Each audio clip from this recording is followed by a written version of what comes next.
Hey guys, it's Amy at Zoe Beck, and I'm gonna do my June 2019 book haul.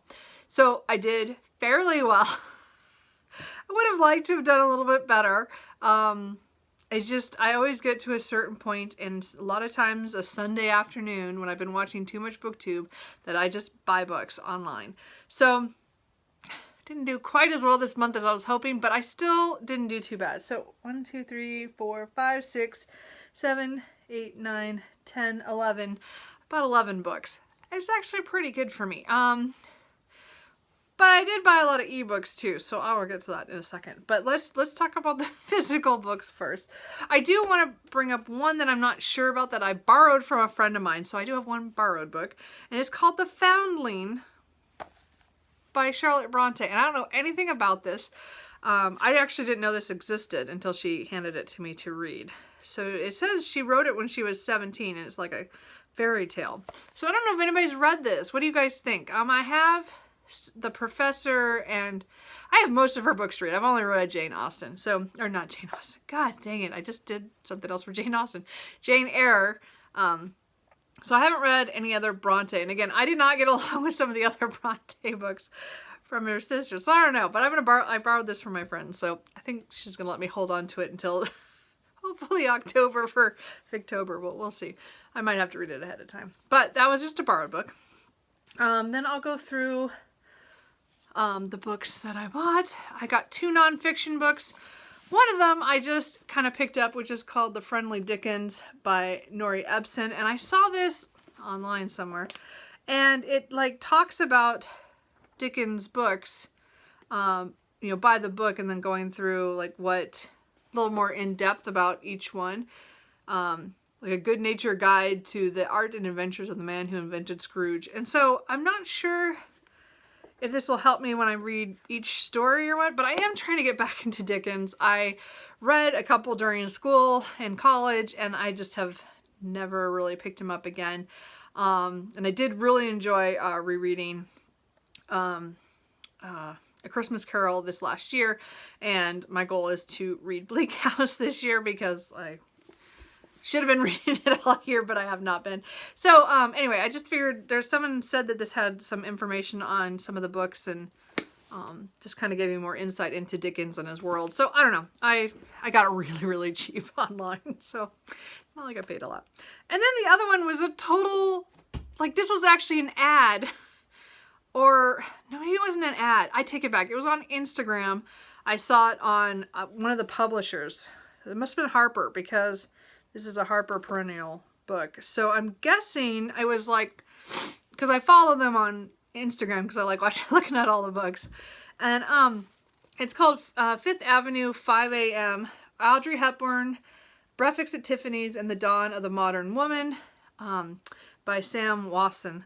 And it's going to sound kind of funny, but I think a lot of people, we go through certain times where a movie will just strike us and we're very interested in it. And Breakfast at Tiffany's hit me probably in my mid-20s. I would say I watched it for the first time and fell in love with it. And then I started reading a lot of Capote, and you know, at that time I'd already read In Cold Blood, but then I didn't realize he'd wrote this. So then I went and read a lot of his short stories. Which I'm not a big short story fan, but it was iconic, and it was like a time period where I watched that movie like every other week. It was like one of my favorites for that year.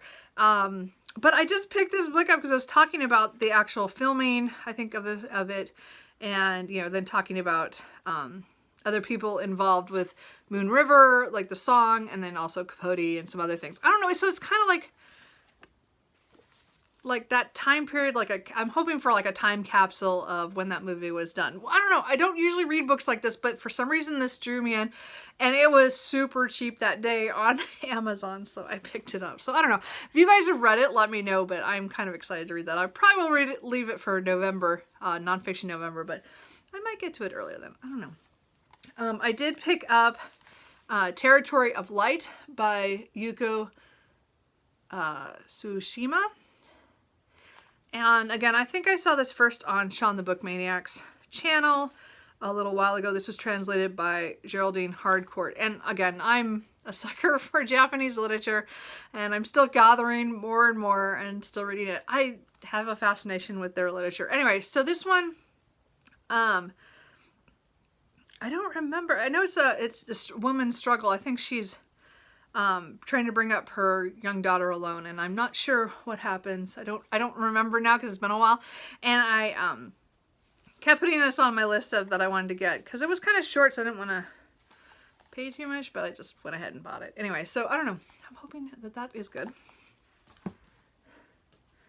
I got my oh, how does they say it? Hex art tape stories. So this is Yoon-Ha Lee's her short stories, novellas and stuff for the Machineries of Empire series, which again, I'm still haven't finished the last book, Revenant Gun, but I do intend to. But these are the short stories, and again, I have 1 or 2 of these on ebook. Extracurricular activities I thought I had 1 more, but I'm looking forward to them. Even though I'm not a big short story fan, I love this world, and as I said, I really want to finish the other book, and then I'll get to this. But I might, it might be one of those ones where I just read a short story here and there, because I'm just not very good with short stories, but I do want to read these. So I pre-ordered that, so that was coming. Another one I pre-ordered was The Girl in Red by Christina Henry. This is a post-apocalyptic Red Riding Hood retelling.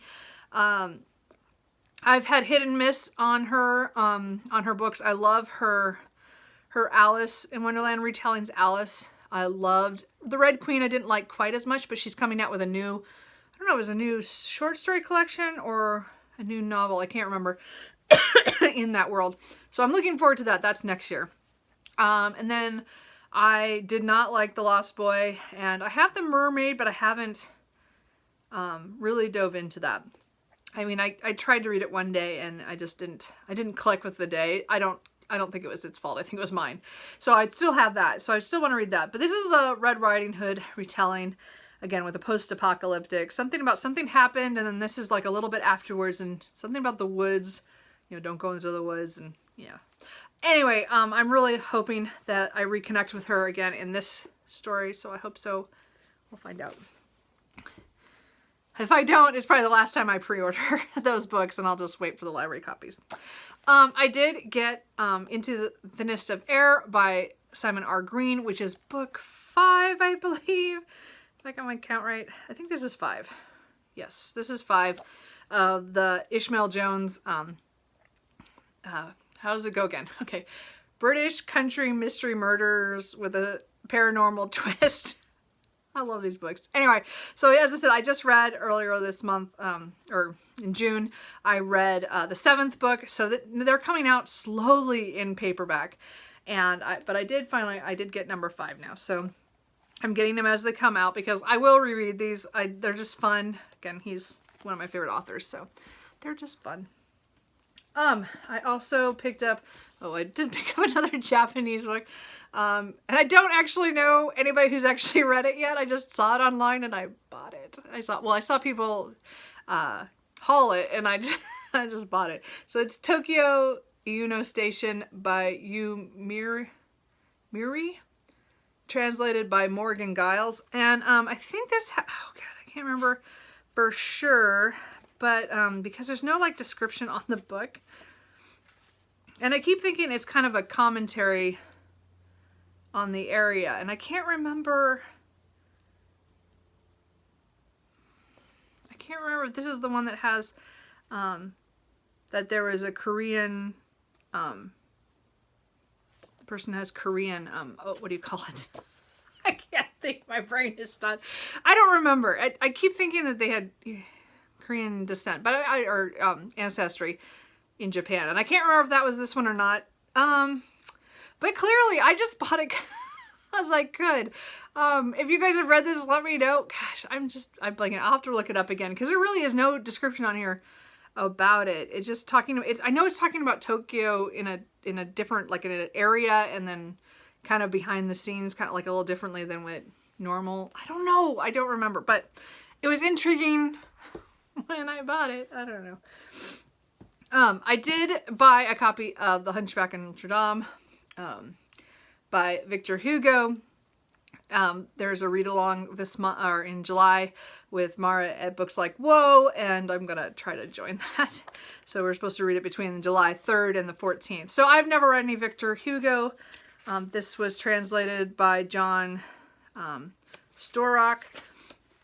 So I'm looking forward to trying Victor Hugo again. I thought this would be a safer way to start him before jumping into Les Mis, because I've never read that, but I've had that on my shelf for a long time. So looking forward to reading that.